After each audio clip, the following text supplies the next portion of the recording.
യേശുക്രിസ്തുവിൽ സ്നേഹിക്കപ്പെട്ടവരെ, കർത്താവ് യേശുക്രിസ്തുവിൻ്റെ കൃപ നിങ്ങളോട് ഏവരോടും കൂടെ ഉണ്ടായിരിക്കട്ടെ എന്ന് ആത്മാർത്ഥമായ ആഗ്രഹത്തോടെ പ്രാർത്ഥിക്കുന്നു. ദൈവത്തിൻ്റെ അനുഗ്രഹങ്ങൾ ആശംസിക്കുന്നു. ഈ നവംബർ മാസത്തിൽ നമ്മൾ ഈ വചനം ശ്രവിച്ചുകൊണ്ടിരിക്കുമ്പോൾ മരിച്ചവരെ അനുസ്മരിച്ച് എല്ലാവരും പ്രാർത്ഥിക്കുന്ന ഒരു സമയമാണ്. വാസ്തവത്തിൽ മരിച്ചവർക്ക് വേണ്ടി പ്രാർത്ഥിക്കേണ്ടതിൻ്റെയും പ്രാർത്ഥിക്കുന്നതിൻ്റെയും ആവശ്യകത നമ്മൾ ഓരോരുത്തരും തിരിച്ചറിഞ്ഞിട്ടുണ്ട്. ഇവിടെ ഈ മരിച്ചവർക്ക് വേണ്ടി പ്രാർത്ഥിക്കുമ്പോഴും അവർക്ക് വേണ്ടിയുള്ള വിവിധ ശുശ്രൂഷകൾ ചെയ്യുമ്പോഴുമെല്ലാം നമ്മുടെ ജീവിതത്തിൽ ഒരു ലക്ഷ്യമുണ്ട്, അല്ലെങ്കിൽ നമ്മുടെ ജീവിതത്തിൽ പ്രത്യാശയുണ്ട്. എന്താണത്? ഞാനും ഒരു കാലത്ത് ഈ ലോകത്തിൽ നിന്ന് കടന്നു പോകേണ്ട വ്യക്തിയാണ്. ഒരു കാലത്ത് എനിക്ക് വേണ്ടി പ്രാർത്ഥിക്കുവാനും അനേകം പേർ ഉണ്ടായിരിക്കണം. ഈ ഒരു പ്രത്യാശയാണ് ജീവിതത്തിൽ മരിച്ചവർക്ക് വേണ്ടി പ്രാർത്ഥിക്കാൻ, ശുശ്രൂഷകളിൽ വ്യാപരിക്കാൻ നമ്മളെ പ്രേരിപ്പിക്കുന്നത്. മരിച്ചവരെക്കുറിച്ച് ചിന്തിക്കുമ്പോൾ നാസി തടങ്കൽ പാളയത്തിൽ പിറ്റേന്ന് മരണത്തെ കാത്തിരിക്കുന്ന ഒരു വൈദികനെ കുറിച്ച് വായിച്ച് കേട്ടിട്ടുള്ളത് ഓർക്കുകയാണ്. പിറ്റേന്ന് മരണത്തെ സ്വീകരിക്കാനിരിക്കുന്ന അദ്ദേഹം അതിൻ്റെ തലേ രാത്രിയിൽ ഹൃദയം നുറുങ്ങിയ വേദനയോടുകൂടെ ദൈവസന്നിധിയിൽ പ്രാർത്ഥിക്കുകയാണ്. കർത്താവേ, ഒരു വൈദികനായ ഞാൻ എൻ്റെ ശുശ്രൂഷകളിൽ, എൻ്റെ ജീവിതത്തിൽ ഒരല്പം കൂടെ തീക്ഷ്ണത പുലർത്തിയിരുന്നെങ്കിൽ, എൻ്റെ ജീവിതത്തോട് ഒരു പടി കൂടെ വിശ്വസ്തയോടെ ജീവിക്കാനായിട്ട് എനിക്ക് സാധിച്ചിരുന്നെങ്കിൽ, ഇന്ന് സന്തോഷത്തോടുകൂടെ എനിക്ക് മരണത്തെ സ്വീകരിക്കാമായിരുന്നു. അഭിമാനത്തോടുകൂടെ കൊലക്കളത്തിലേക്ക് നയിക്കപ്പെടാൻ എനിക്ക് സാധിക്കുമായിരുന്നു. കാരണം സ്വർഗത്തെ ലക്ഷ്യമാക്കി വിശ്വസ്തയോടുകൂടെ എൻ്റെ ദൈവത്തിന് മുമ്പിൽ നീതിയുടെ കിരീടം നേടാൻ ഉതകുന്ന ജീവിതം ഞാൻ നയിച്ചല്ലോ എന്നൊരു സംതൃപ്തി എനിക്ക് ഒരുപാട് പ്രതീക്ഷയും പ്രത്യാശയും നൽകുമായിരുന്നു. എന്നാൽ എനിക്ക് എൻ്റെ ജീവിതത്തോട് വേണ്ടത്ര വിശ്വസ്ത പുലർത്താൻ സാധിക്കാത്തത് കൊണ്ട്, ഒരു യഥാർത്ഥ ക്രിസ്തു പുരോഹിതനായി എനിക്ക് ജീവിക്കാൻ സാധിക്കാത്തത് കൊണ്ട് എൻ്റെ മനസ്സ് ഒരുപാട് അസ്വസ്ഥമാണ്. പ്രിയപ്പെട്ടവരെ, ഈ ലോകത്തിൽ നിന്ന് കടന്നു പോകുമ്പോൾ എൻ്റെയും നിങ്ങളുടെയും ജീവിതത്തെ ഈ ഒരു ചിന്ത അസ്വസ്ഥപ്പെടുത്തുന്നുണ്ട് എങ്കിൽ, അതാണ് ഈ ലോക ജീവിതത്തിന് ശേഷം ക്രിസ്തുവിൽ പ്രത്യാശ അർപ്പിക്കുന്ന യഥാർത്ഥ ജീവിതം എന്ന് പറയുന്നത്. ഈ നാളുകളിൽ ചില ചെറുപ്പക്കാരൊക്കെ ചിലപ്പോൾ ചോദിച്ചിട്ടുണ്ട്, അച്ഛാ, ഈ സ്വർഗവും നരകവും ഒക്കെ സഭയുടെ ചില സൃഷ്ടിയല്ലേ? അച്ഛന്മാരൊക്കെ ഇങ്ങനെ ഉണ്ടാക്കിയെടുക്കുന്നതല്ലേ? ഇത് പറയുമ്പോൾ ഒരുപാട് യുവാക്കളും ഒരുപാട് കുട്ടികളും ആവേശങ്ങളും. കാരണം എന്നാ? ഇവിടെ എങ്ങനെ ജീവിച്ചാലും കുഴപ്പമൊന്നുമില്ല. നിനക്ക് സ്വർഗം എവിടെയാ? നിനക്ക് നരകം എവിടെയാ? പ്രിയപ്പെട്ടവരെ, എന്നാൽ ഞാൻ ഓർക്കുകയാണ്, നമ്മുടെ എത്രയോ ശ്രേഷ്ഠരായ വിശുദ്ധർ അവരുടെ ജീവിതത്തിൽ എന്തുകൊണ്ട് ജീവിതത്തിൽ കടന്നുപോയ അനുഭവങ്ങളെ ക്രിസ്തുവിനോട് ചേർത്ത് വെച്ചു, ക്രിസ്തുവിൽ പ്രത്യാശയോടെ ജീവിച്ചു. ജീവിതത്തിൽ അനുഭവിക്കാവുന്ന സുഖ സൗകര്യങ്ങളെ മുഴുവൻ വേണ്ടെന്ന് വെച്ച് ദാരിദ്ര്യത്തെ വധുവായി സ്വീകരിച്ച അസീസിയുടെ തെരുവിലൂടെ അലഞ്ഞപ്പോഴും, അനേകര് ഭ്രാന്തൻ ഭ്രാന്തൻ എന്ന് വിളിച്ച കല്ലെറിഞ്ഞപ്പോഴും അതിനെ സന്തോഷത്തോടെ സ്വീകരിക്കാൻ മാത്രം ഒരു ചെറുപ്പക്കാരനെ പ്രാപ്തനാക്കിയത് എന്താണ് പ്രിയപ്പെട്ടവരെ? മറ്റൊന്നുമല്ല. പൗലോസ് കൊരിന്ത്യർക്ക് എഴുതിയ ലേഖനത്തിന്റെ 15-ാം അധ്യായം 19-ാം വചനത്തിൽ പറഞ്ഞു വെക്കുന്ന വചനം ഉള്ളിൽ സ്വീകരിച്ചുകൊണ്ട് ഈ ലോക ജീവിതത്തിന് വേണ്ടി മാത്രം ക്രിസ്തുവിൽ പ്രത്യാശ വെച്ചിട്ടുള്ളവരാണെങ്കിൽ നമ്മൾ മറ്റെല്ലാ മനുഷ്യരെക്കാൾ നിർഭാഗ്യവാന്മാരാണ്. ഈ ലോക ജീവിതത്തിന് വേണ്ടി മാത്രം ക്രിസ്തുവിൽ പ്രത്യാശ വെച്ചിട്ടുള്ളവരാണെങ്കിൽ നമ്മൾ മറ്റെല്ലാ മനുഷ്യരെക്കാൾ നിർഭാഗ്യവാന്മാരാണ്. ജീവിതത്തിന്റെ സഹനത്തിന്റെ വേദനയുടെ അനുഭവങ്ങളിൽ അത് മറന്നുകൊണ്ട് കടന്നു പോകുന്ന മറ്റുള്ളവർക്ക് വേണ്ടി ഒരു കൈത്തിരി പുറത്തേക്ക് നെട്ടിപ്പിടിച്ച അൽഫോൻസാമ ജീവിതത്തെ, സഹനത്തെ കൃപയായി സ്വീകരിക്കാൻ മാത്രം പര്യാപ്തമായത് ഈ ലോക ജീവിതത്തിനപ്പുറത്തേക്ക് ഒരു പ്രത്യാശ മനസ്സിൽ സൂക്ഷിച്ചുകൊണ്ടാ. അമ്മ ത്രേസ്യയും കുരിശിലെ വിശുദ്ധ യോഹന്നാനും മറ്റനേക വിശുദ്ധരും, എന്തിനാ ഈ അടുത്ത കാലത്ത് ഈ ലോകത്തിൽ നിന്ന് വേർപെട്ട പരിശുദ്ധ സിംഹാസനം അലങ്കരിച്ചിരുന്ന ജോൺ പോൾ പാപ്പായും ജീവിതത്തിന്റെ കടന്നുപോയ അനുഭവങ്ങളിൽ ക്രിസ്തുവിനോടുള്ള ബന്ധത്തിലുണ്ടായ കുഞ്ഞു വീഴ്ചകൾ പോലും, ആഴ്ചകൾ 2 പ്രാവശ്യത്തെ കുമ്പസാരത്തിലൂടെ പോലും ഏറ്റുപറയുന്ന മാനസികാവസ്ഥകളിലേക്ക് വളർന്നത് എന്തുകൊണ്ടാ? മറ്റൊന്നുകൊണ്ടുമല്ല. ക്രിസ്തുവിലുള്ള പ്രത്യാശ അത് ഈ ലോക ജീവിതത്തിനപ്പുറം നീണ്ടു നിൽക്കുന്നു എന്ന് ചിന്തിക്കാൻ പര്യാപ്തമായതുകൊണ്ടാണ്. കണ്ടുമുട്ടിയിട്ടുള്ള ചില വ്യക്തിത്വങ്ങളുണ്ട് ഇതുപോലെ. എന്ന് പറഞ്ഞാൽ ഈ ലോക ജീവിതത്തിൽ ഇന്നായിരിക്കുന്ന സ്ഥിതിവിശേഷത്തിൽ സങ്കടമില്ലാതെ സഹിക്കുന്നവര്. അച്ഛാ, ഒരുപാട് കഷ്ടപ്പാടും ബുദ്ധിമുട്ടും ഉണ്ട്. ഒരു സമയം പോലും സന്തോഷത്തോടെ ജീവിക്കാൻ പറ്റുന്നില്ല. കുടുംബത്തിൻ്റെ ചില അവസ്ഥകള്, ജീവിത പങ്കാളിയുടെ മദ്യപാനം സഹിക്കാൻ പറ്റുന്നില്ല അച്ഛാ. ആത്മഹത്യ ചെയ്യാൻ പലതവണ ചിന്തിച്ചു പോയിട്ടുണ്ട്. ജീവിതം നിരാശപ്പെട്ട് എല്ലാം അവസാനിപ്പിച്ചേക്കാന്ന് ചിന്തിച്ചിട്ടുണ്ട്. പിന്നെ ഓർക്കും, ഇങ്ങനെ മരിച്ച സ്വർഗം നഷ്ടപ്പെടുമല്ലോ. ഈ ചിന്ത കൊണ്ടാ ഇന്ന് ജീവിച്ചിരിക്കുന്നേ. ഹല്ലേലൂയ. പ്രിയപ്പെട്ടവർ, ഞാൻ പറഞ്ഞു വെച്ചതാ, ഈ ലോക ജീവിതത്തിനേക്ക് അപ്പുറത്തേക്ക് ഒരു പ്രതീക്ഷയും പ്രത്യാശയും മനസ്സിൽ സൂക്ഷിക്കാൻ സാധിക്കുന്ന വ്യക്തികളുണ്ട്. അവരുടെ ജീവിതത്തിന്റെ കരുത്ത അനേകരെ ഈ കാലഘട്ടത്തിൽ നയിക്കുന്നത്. ഒരുപാട് വിശുദ്ധാത്മാക്കൾ നമുക്കുണ്ടായിരുന്നു, ജീവിതത്തിൽ വില കൊടുത്തവര്. അവരുടെ ജീവിതത്തിന് പ്രത്യാശ എന്തായിരുന്നു? ഈ ലോക ജീവിതത്തിന് അപ്പുറത്ത് ഒരു ജീവിതമുണ്ട്. ഈ ലോക ജീവിതത്തിൽ ചില ഭാഗ്യമുണ്ടോ നിർഭാഗ്യമുണ്ടോ എന്ന തിരിച്ചറിവ് പരമപ്രധാനമല്ല. മറിച്ച് എന്താണ് അനിവാര്യം? അതാണ് പ്രഭാഷകരുടെ പുസ്തകത്തിന്റെ 11-ാം അധ്യായം 28-ാമത്തെ വചനത്തിൽ പറഞ്ഞു വെക്കുക. മരിക്കും മുമ്പ് ആരെയും ഭാഗ്യവാനെന്ന് വിളിക്കരുത്, മരണത്തിലൂടെയാ മനുഷ്യനെ അറിയുക. മരിക്കും മുമ്പ് ആരെയും ഭാഗ്യവാനെന്ന് വിളിക്കരുത്, പിന്നെ മരണത്തിലൂടെയാ ഒരുവന്റെ ഭാഗ്യനിർഭാഗ്യങ്ങൾ വെളിപ്പെടുക. പ്രഭാഷകരുടെ പുസ്തകം 15-ാം അധ്യായം 15-16 വചനം ഓർമ്മിപ്പിക്കുമാറ്. നിന്റെ മുമ്പിൽ ജീവനും മരണവും അഗ്നിയും ജലവും വെച്ചിട്ടുണ്ട്, ശാപവും അനുഗ്രഹവും വെച്ചിട്ടുണ്ട്, നിനക്ക് ഇഷ്ടമുള്ളത് എടുക്കാം. ഇവിടെ ഒരു തെരഞ്ഞെടുപ്പ് എന്റെയാ. ജീവിതത്തിൽ ചില സുഖങ്ങളിലും അതിന്റെ സന്തോഷങ്ങളിലും ലഹരിയിലും മ്ലേച്ഛതയിലും പറയുന്നവരൊക്കെ ജീവിതത്തെ ന്യായീകരിച്ചുകൊണ്ട് അവർക്ക് ആ പാപസുഖത്തിൽ ജീവിക്കാൻ വേണ്ടി പലതും പറഞ്ഞുണ്ടാക്കും. എന്തിനാ? ഇതൊന്നും കുഴപ്പമില്ല, ഇങ്ങനെയൊക്കെ പോയാലും സാരമില്ല. ശരിയാ, അവരുടെ ചിന്താഗതികളിൽ ആ ലോകത്തിന്റെ വ്യാമോഹങ്ങളിലും മ്ലേച്ഛതകളിലും മുഴുകി ആ കൊച്ചു സന്തോഷങ്ങളിൽ ജീവിതം മുമ്പോട്ട് പോകാനായിട്ടുള്ള ആഗ്രഹം മനസ്സിലുണ്ടാകുമ്പോൾ ഈ കാര്യമല്ല, അതിനപ്പുറത്തേക്ക് പലതും പറയും. പ്രിയപ്പെട്ടവരെ, ആ നാശത്തിന്റെ വാക്ക് കേട്ട് നാശത്തിന്റെ വഴിയെ പോയി നിത്യ നരകത്തിന് ഉടമയായി തീരരുത്. കത്തോലിക്ക സഭയുടെ യുവജന മതബോധ ഗ്രന്ഥം അതിന് 155 വളരെ വ്യക്തവും കൃത്യവുമായിട്ട് പഠിപ്പിക്കുകയാണ്. നീ വന്ന ഭവനത്തിലേക്ക് തന്നെ തിരികെ പോകേണ്ടവനാണ്. എപ്രകാരമാണ് ക്രിസ്തുവിന് നമ്മളെ ഈ ലോക ജീവിതത്തിന്റെ അവസാനം സ്വീകരിക്കാനോ സഹായിക്കാനോ സാധിക്കുക എന്ന യുവജനങ്ങളുടെ ചോദ്യത്തിന് പരിശുദ്ധ പിതാവ് കൊടുത്ത ഉത്തരമാണത്. എന്ന് പറഞ്ഞാൽ, നീ നിന്റെ ജീവിതത്തിൽ നീ ആയിരുന്ന ഭവനത്തിലേക്ക് തന്നെ മടങ്ങുന്ന അവസരമാണ് നിന്റെ മരണം. ആ മരണത്തിലൂടെ നീ ക്രിസ്തുവിലേക്ക് പോകേണ്ട ഒരു മകനും മകളുമാണ്. പ്രിയപ്പെട്ടവരെ, തിരിച്ചറിയണം. അതുകൊണ്ട് ഈ ലോക ജീവിതത്തിൽ എത്രമാത്രം എനിക്ക് ക്രിസ്തുവുമായിട്ട് ഐക്യപ്പെട്ട് ജീവിക്കാനായിട്ട് സാധിക്കുന്നോ, അവിടെ മാത്രമാ എനിക്ക് ഈ ലോക ജീവിതത്തിന് അപ്പുറം ക്രിസ്തുവിനോട് ഐക്യപ്പെട്ട് ജീവിക്കാൻ സാധിക്കുക. ഈ ലോക ജീവിതത്തിൽ നീ ക്രിസ്തുവിനോട് ഐക്യപ്പെട്ട് ജീവിക്കുമ്പോൾ മരണത്തിൽ നീ അവിടുത്തോട് കൂടെ തന്നെ ആയിരിക്കുന്നു. ഇതാണ് സ്വർഗത്തിന്റെ അനുഭവം, ഇതാണ് നിത്യജീവൻ. പ്രിയപ്പെട്ടവര്, ഈ നവംബർ മാസത്തിൽ, മരിച്ചവരെ അനുസ്മരിക്കുന്ന മാസത്തിൽ, നമ്മൾ ഓരോരുത്തരും ഈ കാര്യത്തെക്കുറിച്ച് ചിന്തയുള്ളവരായിരിക്കണം. ജീവന്റെ കിരീടം എനിക്ക് ലഭിക്കുക ഞാൻ എൻ്റെ ജീവിതത്തോട് വിശ്വസ്ത പുലർത്തുമ്പോഴാണ്. പൗലോസ് കൊരിന്ത്യക്കാരെ ഓർമ്മിപ്പിക്കുന്നുണ്ട്. 1 കൊരിന്ത്യർ 9-ാം അധ്യായത്തില് കായികാഭ്യാസികൾ എല്ലാ കാര്യങ്ങളിലും ആത്മനിയന്ത്രണം പാലിക്കുന്നു. അവർ അങ്ങനെ ചെയ്യുന്നത് നശ്വരമായ കിരീടത്തിന് വേണ്ടിയിട്ടാണ്. നാം ആകട്ടെ അനശ്വരമായ കിരീടത്തിന് വേണ്ടി. ഈ ലോക ജീവിതത്തിൽ ഞാൻ കടന്നു പോകുന്ന ചില കഷ്ടതകൾ, ചില ബുദ്ധിമുട്ടുകൾ, ചില പരിത്യാഗങ്ങൾ, ചില പ്രാർത്ഥനകൾ എന്തിനു വേണ്ടിയാണ് പ്രിയപ്പെട്ടവരെ? വേറൊന്നിനു വേണ്ടിയിട്ടല്ല, മറിച്ച് എൻ്റെ ജീവിതത്തിൽ അനശ്വരമായൊരു കിരീടം നേടാനുണ്ട്. വെളിപാട് പുസ്തകം ഓർമ്മിപ്പിക്കുമാറ്, മരണം വരെ വിശ്വസ്തനായിരിക്കുക, ജീവന്റെ കിരീടം നിനക്ക് ലഭിക്കും. സ്നേഹമുള്ളവരെ, ഈ ജീവന്റെ കിരീടത്തെ ലക്ഷ്യം വെച്ചുകൊണ്ടാണ് നമ്മൾ ജീവിക്കുക. എന്തുകൊണ്ടാണ് ഈ പൗരോഹിത്യ ജീവിതത്തിൽ അനുഭവിക്കുന്ന ചില സഹനങ്ങളെ, ചില കഷ്ടതകളെ ഏറ്റെടുക്കാനായിട്ട് എനിക്ക് തോന്നിയത്? വേറൊന്നുമല്ല, അത് ഈ ലോക ജീവിതത്തിന് അപ്പുറത്തേക്ക് ഒരു പ്രത്യാശ മനസ്സിൽ സൂക്ഷിക്കുന്നുണ്ട്.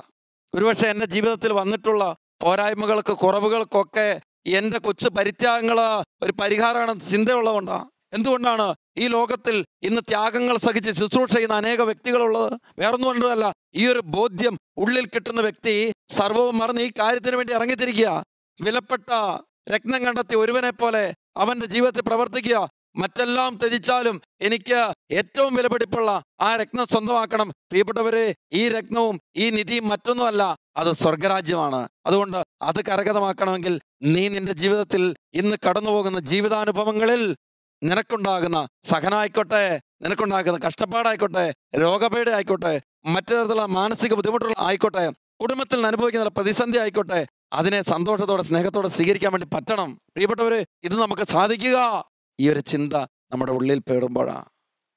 എനിക്ക് ഈ ലോക ജീവിതത്തിന് അപ്പുറത്തേക്ക് ഒരു ജീവിതമുണ്ട്. ഒരു ക്രൈസ്തവന്റെ ജീവിതത്തിൽ ഒരു മരണത്തെ സന്തോഷത്തോടെ സ്നേഹത്തോടെ ഉൾക്കൊള്ളുമ്പോൾ അവൻ അനുഭവിക്കുന്ന ഒരു സ്വാതന്ത്ര്യം വളരെ വലുതാണ്. പറഞ്ഞറിയിക്കാൻ സാധിക്കാത്ത ഒരു സ്വാതന്ത്ര്യത്തിലേക്ക് ഒരു യഥാർത്ഥ ക്രിസ്ത്യാനിയുടെ മരണം അവനെ നയിക്കുന്നു എന്നുള്ളതൊരു സത്യമാണ്. ചില മരണങ്ങളിൽ പോലും മനുഷ്യർ അസ്വസ്ഥപ്പെടാത്തത് കൊണ്ടാണ്. ചില വ്യക്തികളൊക്കെ എത്ര ലാഘവത്തോടെയാണ് മരണത്തെ കാണുന്നത്. എന്താണ് അതിന് കാരണം? മറ്റൊന്നുമല്ല, ഈ ലോകത്തിൽ ഒരു കൃപയുടെ ജീവിതം നയിക്കാൻ എന്നെ സഹായിക്കുന്ന എൻ്റെ കർത്താവ് എൻ്റെ കൂടെ ഉണ്ടെന്നുള്ള പ്രത്യാശ. എന്തുകൊണ്ടാണ് ചിലരുടെ മൂപ്പത്താത്ത മരണത്തിൽ കുടുംബാംഗങ്ങൾ മറ്റുള്ളവരും അസ്വസ്ഥപ്പെടാതെ അതിനെക്കുറിച്ച് വളരെ പോസിറ്റീവായിട്ടുള്ള ഒരു മനോഭാവത്തോട് ഉൾക്കൊള്ളാൻ പറ്റുന്നത്? ഇതും ഈ പ്രത്യാശ ഉള്ളിൽ സൂക്ഷിക്കുന്നത് കൊണ്ടാണ്. ഞാൻ ഓർക്കുന്നുണ്ട് ജീവിതത്തിൽ കണ്ടുമുട്ടിയിട്ടുള്ള ചില വ്യക്തിത്വങ്ങളെ. എത്ര ആർദ്രതയോടെയാണ്, എത്ര പ്രത്യാശയോടുകൂടെയാണ് അവർ മരണത്തെ സ്വീകരിക്കുന്നത്. ഒരുപക്ഷെ ഇത്രാം തീയതി ഇന്ന ദിവസം ഞാൻ ഈ ലോകത്തിൽ നിന്ന് വേർപെട്ടു പോകും എന്ന് പറയുന്നവർ മുതൽ എൻ്റെ സമയം ഇനി ഏതാണ്ട് അടുത്തിരിക്കുന്നു എന്ന് പറഞ്ഞ് മരണത്തെ വളരെ ശാന്തതയോടെ സ്വീകരിക്കുന്നവർ വരെ ഒരുപാട് പേരുണ്ട്. ഫ്രാൻസിസ് അസീസിയൊക്കെ പോലെ മരണത്തെ സഹോദരി എന്ന് വിളിച്ച് സ്വാഗതം പറയാൻ മാത്രമുള്ള ആത്മീയ സ്വാതന്ത്ര്യത്തിലേക്ക് വളരുന്ന വ്യക്തിത്വങ്ങളെ കണ്ടെത്തിയിട്ടുണ്ട്. ഞാനിപ്പോഴും ഓർക്കുന്നുണ്ട്, ഒരു അമ്മച്ചി സ്നേഹപൂർവമുള്ള ഒരു സംസാരത്തിൽ എന്നോട് പറഞ്ഞതായ ഒരു കാര്യത്തെക്കുറിച്ച്. അത് മറ്റാരെയും കുറിച്ചല്ല, തൻ്റെ പ്രിയ ജീവിത പങ്കാളിയെക്കുറിച്ച്. ആ പ്രിയപ്പെട്ട അപ്പച്ചൻ മരണത്തെ സ്വീകരിച്ചതിനെക്കുറിച്ച് ആ അമ്മച്ചി പറയാ, അച്ഛാ, അച്ഛൻ ഇന്നലെ വന്ന് അന്ത്യകൂദാശ കൊടുത്ത് കടന്നുപോയി. കുറച്ച് സമയം കഴിഞ്ഞപ്പോൾ ചാച്ചൻ പറഞ്ഞു, ഇതേ മാതാവ് വരുന്നു, ഇത് യൗസേപ്പ് പിതാവ് വരുന്നു, നീ അവർക്ക് ഇരിക്കാൻ വേണ്ടി സ്ഥലം കൊടുക്കടി. ഞാനിങ്ങനെ വിചാരിച്ചു, ഇതൊക്കെ പിച്ചും പേയും പറയുന്ന. എന്നിട്ട് പിന്നെ പറഞ്ഞു, ദേ അപ്പച്ചനും അമ്മച്ചിയും വരുന്നുണ്ട്. എന്നിട്ട് അങ്ങനെ എന്നോട് ചോദിക്കുക, അച്ഛാ, എന്നാടി നമ്മുടെ മോൻ വരാത്തേ? പ്രിയപ്പെട്ടവരെ, മരിച്ചുപോയൊരു മോനുണ്ടായിരുന്നു. അത് വേറൊരു ജീവിതാന്തസ്സിൽ. എന്നാൽ അതേസമയം തന്നെ ഈ ജീവൻ തന്ന ദൈവത്തിൻ്റെ ആ സ്നേഹത്തെ മറന്ന് ജീവൻ സ്വയം അവസാനിപ്പിച്ചതായിരുന്നു. ഈ കാര്യത്തെക്കുറിച്ച് ഇതെന്നോട് പറയുമ്പോൾ ആ അമ്മച്ചിക്കോ ആ ലോകത്തിൽ നിന്ന് വേർപെട്ടു പോയ ആ അപ്പച്ചനോ അറിയില്ല. ആരും പറഞ്ഞിട്ടില്ല അവരോട്. കാരണം അത് മരിച്ചിട്ട് ഏതാനും നാളെയായുള്ളൂ. ഈ അപ്പച്ചൻ്റെ ഒരു രോഗാവസ്ഥയിൽ ഈ അപ്പച്ചനെ അമ്മച്ചിയെ സങ്കടപ്പെടുത്തണ്ടല്ലോ എന്ന് വിചാരിച്ച് മറ്റൊരു സ്ഥലത്ത് സംസ്കാര കർമ്മം നടത്തിയ ഈ മകനെക്കുറിച്ച് ഈ അപ്പച്ചനോടും അമ്മച്ചിയോടും പറഞ്ഞിട്ടില്ല. പക്ഷേ ആ ഇടവകയിൽ ശുശ്രൂഷ ചെയ്യുന്ന എനിക്ക് ഈ കാര്യത്തെക്കുറിച്ച് അറിയാം. ആ മകനായിരുന്ന ഇടങ്ങളിലുള്ളവർ എന്നോട് പറഞ്ഞിട്ടുണ്ട്. പ്രിയപ്പെട്ടവരെ, എന്നിട്ട് ഈ അമ്മച്ചി എന്നോട് ചോദിക്കുക, അച്ഛാ, എന്നായിരിക്കും അവൻ മാത്രം വരാത്തേ? പ്രിയപ്പെട്ടവർ, സത്യത്തിൽ ആ അമ്മച്ചി എന്നോട് ഇത് പറയുമ്പോൾ എൻ്റെ ശരീരത്തിൽ മുഴുവൻ അനുഭവപ്പെട്ട ഒരു കുളിരുണ്ട്. കാരണം ഞാനും നിങ്ങൾ പരമ്പരാഗതമായി വിശ്വസിച്ച് പോകുന്ന ഒരു കാര്യമുണ്ട്. എന്ത്? നമ്മുടെ മരണനേരത്ത് നമ്മളെ കൂട്ടിക്കൊണ്ടുപോകാൻ പരിശുദ്ധ അമ്മ വരും, വിശുദ്ധാത്മാക്കൾ വരും, മാലാഖമാർ വരും. നമ്മുടെ കഴിഞ്ഞകാല പൂർവികരൊക്കെ ചിലപ്പോൾ നമ്മുടെ ഈ മരണനേരത്ത് കടന്നു വരാം. ഇവിടെ ഒരു കത്തോലിക്ക സഭയുടെ പരമ്പരാഗതം വിശ്വസിച്ച് വരുന്ന ഒരു കാര്യമാണ്. പക്ഷേ ഈ കാര്യത്തിൽ ഒരു ആധികാരികതയും ഒരു ദൃഢമായ വിശ്വാസവും എനിക്ക് പോലും ലഭിച്ച എപ്പോഴാണെന്ന് ഞാൻ ഓർക്കുകയാണ്. സത്യത്തിൽ ആ അമ്മച്ചി പറയുമ്പോൾ ഞാൻ ഓർക്കുക, ദൈവമേ, സഭ പരമ്പരാഗതമായി വിശ്വസിച്ച് പോരുന്ന ഈ കാര്യങ്ങളിലൊക്കെ എത്രയോ ആഴമായ സത്യസന്ധതയുണ്ട്. പ്രിയപ്പെട്ടവരെ, നമ്മൾ തിരിച്ചറിയണം, ഈ വിശുദ്ധാത്മാക്കളും പരിശുദ്ധ അമ്മയൊക്കെ നമ്മുടെ ജീവിതത്തെ കൂട്ടിക്കൊണ്ടുവരുവാൻ സന്തോഷത്തോടെ സ്നേഹത്തോടെ കടന്നു വരിക. മരണത്തെ കണ്ടെത്തേണ്ടത് ഈ ഒരു കാഴ്ചപ്പാടില്ല. ജ്ഞാനത്തിൻ്റെ പുസ്തകത്തിൻ്റെ 4-ാം അധ്യായം 10-ാം വചനത്തിൽ നമ്മൾ ഇപ്രകാരം വായിക്കുന്നുണ്ട്: ദൈവത്തെ പ്രീതിപ്പെടുത്തിയ ഒരുവനുണ്ടായിരുന്നു, അവനെ അവിടുന്ന് സ്നേഹിച്ചു. പാപികളുടെ ഇടയിൽ വസിക്കുമ്പോൾ അവൻ സംവഹിക്കപ്പെട്ടു. തിന്മ അവൻ്റെ വിവേകത്തെ മാറ്റിമറിക്കാതെ, വഞ്ചന മനസ്സിനെ പ്രലോഭിപ്പിക്കാതെ അവൻ സംവഹിക്കപ്പെട്ടു. ഇവിടെ ചില മരണങ്ങളെ കാണേണ്ടത് ഇങ്ങനെയാണെന്ന്. ചില മൂപ്പത്താത്ത മരണങ്ങൾ ഉണ്ടാകുമ്പോൾ നമ്മുടെ ജീവിതത്തിൽ വേദനയും വിഷമതയും സങ്കടവും നിരാശയും സ്വാഭാവികമാണ്. എന്നാൽ തിരിച്ചറിയണം ഈ കാര്യത്തെക്കുറിച്ച്. ദൈവം സ്നേഹിക്കുന്ന ചില വ്യക്തികളെ ദൈവം സ്നേഹപൂർവ്വം സംവഹിക്കുകയാണ്. അവിടെ ജോബ് പറയുന്ന പോലെ പറയാൻ മാത്രമേ നമുക്കൊക്കെ സാധിക്കത്തുള്ളൂ. ദൈവം തന്നു, ദൈവം എടുത്തു, ദൈവത്തിൻ്റെ നാമം വാഴ്ത്തപ്പെടട്ടെ. ഇത് വലിയ പ്രത്യാശയുടെയും വിശ്വാസത്തിൻ്റെ ആഴത്തിൻ്റെ ഒരു വാക്കാ. കർത്താവ് കുരിശിൽ പറഞ്ഞ കണക്ക് പരിശുദ്ധമ്മ പഠിപ്പിച്ചു കൊടുത്ത വാക്കാത്. പിതാവേ, അങ്ങയുടെ കരങ്ങളിൽ എൻ്റെ ആത്മാവിനെ സമർപ്പിക്കുന്നു. നമ്മൾ ഓർക്കണം, അതിന് മുമ്പൊരു ചോദ്യം ഉണ്ടായിരുന്നു: എന്തുകൊണ്ടാ എന്നെ ഉപേക്ഷിച്ച്? ഉത്തരവൊന്നും ഉണ്ടായില്ല. ആ ഒരു മൗനത്തിന് ശേഷമാണ് പുത്രൻ്റെ ഏറ്റുപറച്ചില: അങ്ങയുടെ കരങ്ങളിൽ എൻ്റെ ആത്മാവിനെ സമർപ്പിക്കുന്നു, എൻ്റെ ഇഷ്ടമല്ല അങ്ങയുടെ ഇഷ്ടം നിറവേറട്ടെ. പ്രിയപ്പെട്ടവരെ, നമ്മുടെയൊക്കെ ജീവിതങ്ങളിൽ ഈ ഒരു വിശ്വാസം, ഈ ഒരു പ്രത്യാശ മനസ്സിൽ സൂക്ഷിക്കുക എന്നുള്ളതിനോളം ആഴപ്പെട്ട മറ്റൊന്നില്ല. ഒരു ക്രൈസ്തവ ജീവിതത്തിൻ്റെ യഥാർത്ഥ വിശ്വാസം വളരേണ്ടത് ഇതിലേക്കാണ്. നമ്മൾ ഓർക്കണം, നമ്മൾ ആശ്രയം വെച്ചിരിക്കുന്നത് ജീവിക്കുന്ന ഒരു ദൈവത്തിലാണ്. അവിടത്തേക്ക് നമ്മളെക്കുറിച്ചുള്ളൊരു പദ്ധതി അത് നാശത്തിനല്ല, ക്ഷേമത്തിനുള്ള പദ്ധതിയാണ്. അങ്ങനെയെങ്കിൽ എൻ്റെ ജീവിതത്തിൻ്റെ രോഗം, ഞാൻ കടന്നു പോകുന്ന ദുരന്തങ്ങൾ, എൻ്റെ ജീവിതത്തിൻ്റെ മരണം, അതിനു പോലും ദൈവത്തിനൊരു ലക്ഷ്യമുണ്ട്. ആ ദൈവത്തിങ്കിലേക്ക്, ദൈവമൊരുക്കുന്ന പദ്ധതികളിലേക്ക് എൻ്റെ ജീവിതത്തെ സമർപ്പിച്ച്, കർത്താവേ ഇതാ ഞാൻ എന്ന് ഏറ്റുപറയുക ആവശ്യം. നമ്മുടെ ജീവിതങ്ങളെ ഈ നല്ല മാസത്തിൽ സ്നേഹത്തോടെ ദൈവകരങ്ങളിലേക്ക് സമർപ്പിച്ചുകൊണ്ട് വിശ്വാസത്തോടെ ബോധ്യത്തോടെ നമുക്ക് പ്രാർത്ഥിക്കാം. ദൈവത്തിൻ്റെ വലിയ കൃപയും അനുഗ്രഹവും നമ്മുടെ ജീവിതങ്ങളിലേക്ക് സ്വന്തമാക്കാം. ഒരു നിമിഷം നമ്മുടെ ജീവിതം മുഴുവനെയും കർത്താവിന് സമർപ്പിച്ചുകൊണ്ട് പ്രാർത്ഥിക്കാം. ദൈവമേ, എൻ്റെ ബലഹീനതകളിലേക്ക് അങ്ങയുടെ ശക്തി എനിക്ക് നൽകണമേ. കർത്താവെ, ഈ ലോക ജീവിതത്തിനപ്പുറം ഒരു പ്രത്യാശയോടുകൂടെ എൻ്റെ ജീവിതത്തിലെ സകല കർമ്മങ്ങളും അനുഷ്ഠിക്കുവാൻ, പ്രാർത്ഥിക്കുവാൻ, പരിത്യാഗം ചെയ്യുവാൻ എനിക്ക് കൂടുതൽ ആഴപ്പെട്ട ബോധ്യം നൽകണമേ എന്ന് ഹൃദയം തുറന്ന് നമുക്ക് പ്രാർത്ഥിക്കാം. ഒരു നിമിഷം മനസ്സിനെ സ്വസ്ഥമാക്കി ജീവിതം മുഴുവനെ സമർപ്പിച്ചുകൊണ്ട് നമുക്ക് ആരാധനയുടെ ഈ നിമിഷങ്ങളിൽ ഹൃദയം ദൈവത്തിലേക്ക് ഉയർത്തി പ്രാർത്ഥിക്കാം. ദൈവം അനുഗ്രഹിക്കട്ടെ.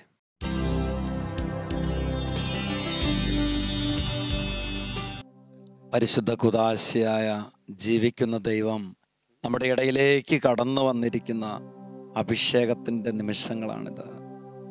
ആ സത്യദൈവം നമ്മുടെ ജീവിതങ്ങളെ മുഴുവനും പ്രകാശിതമാക്കുന്ന നിമിഷങ്ങളാണിത്. ആ സത്യദൈവം നമ്മുടെ ജീവിതത്തിലെ രോഗങ്ങളും അസ്വസ്ഥതകളും ഞെരുക്കങ്ങളും നമ്മുടെ ജീവിതത്തിൽ കാലങ്ങളായിട്ട് കിടക്കുന്ന തെറ്റായ ബോധ്യങ്ങളുടെ ബന്ധനാവസ്ഥകളിൽ നിന്നും നമ്മളെ വിടുവിക്കുന്ന അഭിഷേകത്തിൻ്റെ അനുഗ്രഹത്തിൻ്റെ നിമിഷങ്ങളാണിത്. ദൈവസന്നിധിയിലേക്ക് നമ്മുടെ ഹൃദയം മുഴുവനെയും സമർപ്പിച്ചുകൊണ്ട് പ്രാർത്ഥിക്കാം. ഒരു പുതിയ അവബോധത്തിലേക്ക്, ഒരു പുതിയ അഭിഷേകത്തിലേക്ക് എൻ്റെ ജീവിതത്തെ കർത്താവെ ഉണർത്തണമേ, വളർത്തണമേ എന്ന് എല്ലാ ദൈവമക്കളും ആയിരിക്കുന്ന ഇടങ്ങളിൽ നിന്ന് പ്രാർത്ഥിക്കുകയാണ്. പ്രിയപ്പെട്ടവരെ, നമ്മൾ ഓരോരുത്തരെയും നിമിഷം തിരിച്ചറിയുകയാണ്, എൻ്റെ ജീവൻ, എൻ്റെ ജീവിതം എന്ന് പറയുന്നത് എൻ്റെ യേശുക്രിസ്തുവിൻ്റെ ദാനമാണ്. ഈ ജീവിതത്തിൽ യേശുക്രിസ്തുവിനെ ലക്ഷ്യമാക്കിയിട്ടുള്ള ജീവിതമാണ് എൻ്റെ ജീവിതത്തെ മുമ്പോട്ടുള്ള പോക്ക്. ഈ ജീവിതത്തിന് വേണ്ടി മാത്രമല്ല ക്രിസ്തുവിൽ പ്രത്യാശ വെച്ചിരിക്കുന്നത്, മറിച്ച് ഈ ലോക ജീവിതത്തിനപ്പുറത്തേക്ക് ഒരു ജീവിതമുണ്ട് എന്നുള്ള ബോധ്യം എൻ്റെ ഉള്ളിൽ കർത്താവ് ഉറപ്പിച്ചിട്ടുണ്ട്. എല്ലാ ദൈവമക്കളും ഈ ബോധ്യത്തോടെ ജീവിക്കുകയാണ്. നമ്മൾ ദൈവത്തെ സ്നേഹിക്കുന്നതും ദൈവത്തെ ആരാധിക്കുന്നതും ദൈവത്തെ മഹത്വപ്പെടുന്നതും എല്ലാം ഈ ബോധ്യത്തോടു കൂടിയാണ്. കരങ്ങൾ കൂപ്പി കണ്ണുകളടച്ച് നമ്മുടെ ബലഹീനമായ ജീവിതാവസ്ഥകൾ മുഴുവനും എല്ലാവരും സമർപ്പിക്കുക. കർത്താവ്, ഒത്തിരി പോരായ്മയുണ്ട്, ഒരുപാട് ബലഹീനതകളുണ്ട്, കുറവുകളുണ്ട്, അസ്വസ്ഥതകളുണ്ട് എൻ്റെ ഉള്ളിൽ. കർത്താവെ, അവയെല്ലാം എടുത്തു മാറ്റി യഥാർത്ഥത്തിൽ അങ്ങയുടെ സ്നേഹത്തിലേക്ക് വളരാൻ, അങ്ങയെ മുഖാമുഖം ദർശിക്കുന്ന നിത്യജീവനിലേക്ക് വളരുവാൻ എൻ്റെ ജീവിതത്തെ അവിടുന്ന് പര്യാപ്തമാക്കണമേ. കരങ്ങളൊന്ന് കർത്താവിൻ്റെ സന്നിധിയിലേക്ക് എല്ലാവരും ഉയർത്തുന്നു. 2 കരങ്ങളും കർത്താവിൻ്റെ സന്നിധിയിലേക്ക് ഉയർത്തുന്നു. കണ്ണുകളടച്ചുകൊണ്ട് തന്നെ എല്ലാ ദൈവമക്കളും ഈ നിമിഷങ്ങളിൽ പ്രാർത്ഥിക്കുകയാണ്. കർത്താവെ, ഈ ലോക ജീവിതത്തിനപ്പുറത്തേക്ക് ഒരു ജീവിതമുണ്ടെന്ന് ആ ജീവിതത്തെ ലക്ഷ്യമാക്കിയ മുമ്പോട്ട് നീങ്ങണമെന്നുള്ള അവബോധം എന്നിൽ കൂടുതൽ സുദൃഢമാക്കണമേ. സ്വർഗത്തെ ലക്ഷ്യമാക്കിയ ഒരു ജീവിതം നയിക്കുവാൻ എൻ്റെ ജീവിതങ്ങളെ കൂടുതൽ ബോധ്യത്തിലേക്ക് നയിക്കണമേ. കരങ്ങൾ ഉയർത്തി അധരം തുറന്ന് എത്രമാത്രം ഈ ബോധ്യം നിന്നിൽ ആഴപ്പെട്ട ഇനിയുള്ള ജീവിതകാലത്ത് പരിശുദ്ധിയുടെ ജീവിതം നയിക്കണമെന്ന് മകനെ മകളെ നീ ആഗ്രഹിക്കുന്നുണ്ടോ? അത്രയും ആഗ്രഹത്തോടെ, അത്രയും തീക്ഷ്ണതയോടെ ആ രക്ഷാനാമത്തെ ഉറക്കെ വിളിച്ചൊന്ന് സ്തുതിക്കട്ടെ. ഹല്ലേലൂയ, ഹല്ലേലൂയ, ഹല്ലേലൂയ, ഹല്ലേലൂയ. ഹൃദയം ഉയരട്ടെ, അധരം തുറക്കട്ടെ, മനസ്സ് തുറന്ന് ദൈവത്തിലേക്ക് ഹൃദയം ചേർത്ത് വെച്ച് പ്രാർത്ഥിക്കട്ടെ. കർത്താവേ, എൻ്റെ ബലഹീന ജീവിതത്തെ അവിടുന്ന് ശക്തിപ്പെടുത്തണമേ, വിശുദ്ധീകരിക്കണമേ, കൃപയാൽ നിറയ്ക്കണമേ. ഈ ലോകത്തിന്റെ അരൂപിയോട് ഐക്യപ്പെടുക വഴി എന്നിൽ കുടിയിരിക്കുന്ന എല്ലാ തരത്തിലുള്ള അശുദ്ധിയും തിന്മയും അന്ധകാരവും ഈ നിമിഷം തന്നെ നീങ്ങിപ്പോകട്ടെ. ദൈവശക്തിയുടെ പ്രകാശം എന്നിലേക്ക് നിറയട്ടെ. Hallelujah, hallelujah, hallelujah, hallelujah, hallelujah, hallelujah, hallelujah. ആരാധന, ആരാധന, ആരാധന, ആരാധന, ആരാധന, ആരാധന, ആരാധന. പരിശുദ്ധാത്മാവെ നിറയണമേ, പരിശുദ്ധാത്മാവെ അവബോധത്തിലേക്ക് നിറയ്ക്കണമേ, പരിശുദ്ധാത്മാവെ അവബോധത്തിലേക്ക് എന്റെ ജീവിതത്തെ നയിക്കണമേ. ആരാധന, ആരാധന. Hallelujah, hallelujah, hallelujah, hallelujah, hallelujah, hallelujah, hallelujah, hallelujah, hallelujah, hallelujah, hallelujah, hallelujah, hallelujah, hallelujah, hallelujah, hallelujah, hallelujah, hallelujah, hallelujah. കരങ്ങൾ കൂപ്പി നിൽക്കാം, സ്നേഹത്തോടെ പ്രാർത്ഥിക്കാം. ഈശോയെ, എൻ്റെ ഈ ബലഹീനമായ ശരീരം പലതരത്തിലുള്ള പാപത്തിന് അടിമപ്പെട്ടു പോയിട്ടുണ്ട് കർത്താവേ. എൻ്റെ ഈ പഞ്ചേന്ദ്രിയങ്ങൾ, അവയ്ക്ക് ശക്തി തന്നത് അവിടുന്നാണ്. എനിക്ക് കാണാൻ, എനിക്ക് കേൾക്കാൻ, എനിക്ക് ആസ്വദിക്കാൻ, എനിക്ക് സംസാരിക്കാൻ എല്ലാം കഴിവ് തന്നത് അങ്ങയുടെ കരുതലും സ്നേഹവും കൊണ്ടൊന്ന് മാത്രമാണ്. ഈ ലോക ജീവിതത്തിൽ ഞാൻ അങ്ങയുടെ നാമത്തെ മഹത്വപ്പെടുത്തി നിത്യസൗഭാഗ്യം പ്രാപിക്കുവാൻ അവിടുന്ന് എനിക്ക് ദാനമായി നൽകിയതാ എൻ്റെ ഈ ശരീരം മുഴുവനും. എന്നാൽ ഈ തിരിച്ചറിവില്ലാതെ ഈ ശരീരത്തിലെ അവയവങ്ങളെ ഞാൻ പാപത്തിന് അടിമപ്പെടുത്തി. എൻ്റെ പഞ്ചേന്ദ്രിയങ്ങളിൽ പാപത്തിന്റെ കറപുരണ്ടു, എൻ്റെ ആത്മാവിൽ പാപത്തിന്റെ കറപുരണ്ടു. ദൈവമേ, എൻ്റെ ബലഹീനമായ ജീവിതാവസ്ഥകളെ മുഴുവനും ഈ നിമിഷം അങ്ങിലേക്ക് സമർപ്പിച്ച് പ്രാർത്ഥിക്കുക. കർത്താവെ, നീ എൻ്റെ ജീവിതത്തെ ഒന്ന് സ്പർശിക്കണം, എൻ്റെ ജീവിതത്തെ ഒന്ന് സ്പർശിക്കണം. കർത്താവെ, നീ എൻ്റെ ശരീരത്തെ ഒന്ന് സ്പർശിക്കണം. അങ്ങയുടെ തിരുവിലാവിൽ നിന്നൊഴുകിയ രക്തം കൊണ്ട് എൻ്റെ ശരീരം മുഴുവൻ ഒന്ന് കഴുകണം. പാപാന്തകാരമായ എല്ലാ അവസ്ഥകളിൽ നിന്ന് എന്നെ ഒന്ന് മോചിപ്പിക്കാൻ ദൈവമേ, നീ കരുണയുണ്ടാകണം. നിന്റെ പ്രകാശം കൊണ്ട് എന്നെ നിറയ്ക്കണം, നിന്റെ ചൈതന്യം കൊണ്ട് എന്നെ പൂരിതമാക്കണം. എല്ലാ ദൈവമക്കളും ഈ നിമിഷങ്ങളിൽ ദാഹത്തോടെ ആഗ്രഹത്തോടെ പ്രാർത്ഥിക്കുകയാണ്. കർത്താവിന്റെ കരങ്ങളിലേക്ക് ജീവിതം മുഴുവനെ സമർപ്പിച്ചെന്ന് പ്രാർത്ഥിച്ച് ദൈവത്തിന്റെ ശക്തി നമ്മളിലേക്ക് നിറയട്ടെ. സ്വർഗത്തെ ലക്ഷ്യമാക്കി ജീവിക്കാൻ മാത്രം ഒരു അഭിഷേകം നമ്മുടെ ഓരോ ജീവിതങ്ങളിലേക്ക് നിറയട്ടെ. ഹൃദയത്തിൽ ആഗ്രഹിച്ച് എല്ലാവരും ഒരിക്കൽ കൂടെ പ്രാർത്ഥിക്കുകയാണ്. ഹൃദയത്തിൽ ആഗ്രഹിച്ച് കരങ്ങൾ നെഞ്ചോട് ചേർത്ത് വെച്ച് എല്ലാ ദൈവമക്കളും പ്രാർത്ഥിക്കുകയാണ്. കർത്താവെ, എൻ്റെ ജീവിതത്തെ ഉണർത്തണമേ, എന്നെ അഭിഷേകത്തിലേക്ക് ഉണർത്തണമേ, പുതിയൊരു ബോധ്യം നൽകണമേ. എൻ്റെ ഉള്ളിലുള്ള എല്ലാ അന്ധകാരവും നീക്കണമേ. ഈ ലോക ജീവിതത്തിനപ്പുറം ഒരു ജീവിതം ഉണ്ടെന്ന ലക്ഷ്യത്തോടെ സ്വർഗത്തെ ലക്ഷ്യമാക്കി ജീവിക്കുവാൻ അവബോധത്തിലേക്ക് എന്നെ ഉണർത്തണമേ. കർത്താവേ, അതിനായി പ്രാർത്ഥിക്കാൻ, അതിനായി പ്രവർത്തിക്കുവാൻ, നന്മയുടെ കാര്യങ്ങൾ ചെയ്യുവാൻ, മറ്റുള്ളവർക്ക് പങ്കുവയ്ക്കുവാൻ അഭിഷേകം തരണമേ, ബോധ്യത്തിൽ ഉണർത്തണമേ. എല്ലാവരും പ്രാർത്ഥിക്കുന്നു. ഒരിക്കൽ കൂടെ ശരീരം മുഴുവനും, മനസ്സ് മുഴുവനും, ഹൃദയം മുഴുവനും, ജീവിതം മുഴുവനും കർത്താവിന്റെ കരങ്ങളിലേക്ക് എല്ലാവരും ഒന്ന് വിട്ടുകൊടുക്കണം. മകനെ, മകളെ, കഴിഞ്ഞ കാല ജീവിതത്തിൽ നിനക്ക് പാപമോ കുറവോ പോരായ്മയോ ഒക്കെ ഉണ്ടായിട്ടുണ്ടാകട്ടെ. നിന്റെ ശരീരത്തെ, നിന്റെ ജീവിതത്തെ നീ പാപത്തിന് അടിമപ്പെടുത്തിയിട്ടുണ്ട്. നിന്റെ ഭാവനകളെ നീ തിന്മകൾ കൊണ്ട് നിറച്ചിട്ടുണ്ട്. ഇപ്പോൾ നീ അവയെല്ലാം മറക്കുക. ഇനിമേൽ എൻ്റെ ജീവിതം ഈ ലോക ജീവിതത്തിനപ്പുറമുള്ള ജീവിതത്തെ ലക്ഷ്യമാക്കിയുള്ള മുമ്പോട്ട് പോക്കാണ്. ഈ തിരിച്ചറിവോടുകൂടെ കരങ്ങൾ രണ്ട് കർത്താവിന്റെ സന്നിധിയിൽ ഉയർത്തിപ്പിടിക്കുന്നത് ജീവിതത്തിന് കഴിഞ്ഞകാല അനുഭവത്തിന്റെ മുഴുവൻ അവസ്ഥകളിലേക്ക് ദൈവശക്തി നിറയാൻ വേണ്ടിയിട്ടാ. അവയിലുള്ള എല്ലാ പാപാന്തകാരവും അസ്വസ്ഥകളും നീങ്ങണം, ദൈവിക ശക്തി നിറയണം. ആഗ്രഹത്തോടെ കരങ്ങൾ ഉയർത്തി ഒന്ന് സ്തുതിക്കട്ടെ. ഹല്ലേലൂയ, hallelujah, hallelujah, hallelujah, hallelujah, hallelujah. Isho, Isho, ഈശോ പ്രകാശമായി, ജീവനായി, ശക്തിയായി, അഭിഷേകമായി എൻ്റെ ഹൃദയത്തിലേക്ക് നിറയണമേ, നിറയണമേ, നിറയണമേ. ദാഹിച്ച് സ്തുതിക്കട്ടെ. ആരാധന, ആരാധന, ആരാധന, ആരാധന, ആരാധന, ആരാധന, ആരാധന, ആരാധന, ആരാധന. ബോധ്യമില്ലായിരുന്ന അനേക വ്യക്തികളിലേക്ക് കർത്താവ് ബോധ്യം നിറയ്ക്കുന്ന നിമിഷങ്ങളാണ്. അനേകരുടെ ജീവിതത്തിലും പാപാന്തകാരമായ ചില ദുശീലങ്ങളും ചില പഴക്കദോഷങ്ങളും വിട്ടുമാറുന്ന നിമിഷങ്ങളാണ്. കാലങ്ങളിലെ കെട്ടുകൾ കുടുംബത്തിൽ വിട്ടുപോകുന്ന നിമിഷങ്ങളാണ്. തലമുറകളിലൂടെ കടന്നു വന്നിട്ടുള്ള ചില ശാപപാപ ബന്ധനങ്ങളിൽ നിന്ന് മോചനം കിട്ടുന്ന നിമിഷങ്ങളാണ്. തലമുറകളിലൂടെ കടന്നു വന്നിട്ടുള്ള ചില ശാപത്തിന്റെ അവസ്ഥകളിൽ നിന്ന് കർത്താവ് യേശുക്രിസ്തു തന്റെ തിരുരക്തത്തിന് അത്ഭുത ശക്തി കൊണ്ട്, കുരിശുമരണത്തിന് യോഗ്യത കൊണ്ടും മകനെ, മകളെ, നിന്നെ വിടുവിക്കുന്ന സമയമാണ്. കുടുംബത്തിൽ കഴിഞ്ഞ കാലഘട്ടങ്ങളിൽ പൂർവികരായിട്ടുള്ള കെട്ടുകൾ പോലും ഉള്ളവരോ ആ രക്ഷാനാമത്തെ ഉറക്കെ വിളിച്ച് സ്തുതിക്കട്ടെ. ഈശോയേ, hallelujah hallelujah hallelujah hallelujah hallelujah hallelujah hallelujah hallelujah hallelujah. Isho Isho Isho Isho Isho Eesho നിങ്ങളുടെ പരിശുദ്ധ നാമത്തെ സ്നേഹിക്കുന്നു. നിങ്ങളുടെ പരിശുദ്ധ നാമത്തെ ആരാധിക്കുന്നു. ആരാധന ആരാധന ആരാധന ആരാധന ആരാധന. Hallelujah hallelujah hallelujah hallelujah hallelujah hallelujah hallelujah hallelujah hallelujah hallelujah. സ്നേഹത്തോടെ അവിടുത്തെ ശക്തിയേറെ ആശീർവാദം സ്വീകരിച്ച തലമുറകളിലെ സകല കെട്ടുകളും ബന്ധനങ്ങളും അഴിയുന്ന നിമിഷങ്ങളിൽ കർത്താവിൻ്റെ ഹൃദയത്തോട് നമ്മുടെ ബലഹീന ജീവിതത്തെ, കുടുംബത്തെ ചേർത്ത് വെച്ച് അനുഗ്രഹം പ്രാപിക്കാം, വിടുതൽ പ്രാപിക്കാം.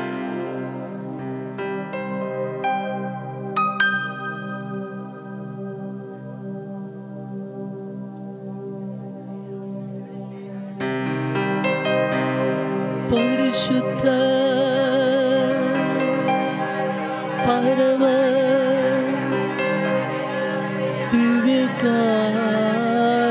ദിവ്യകാരുണ്യത്തിന് എന്നേരവും ആരാധനയും സ്തുതിയും പുകഴ്ചയും ഉണ്ടായിരിക്കട്ടെ. പരിശുദ്ധ പരമ ദിവ്യകാരുണ്യത്തിന്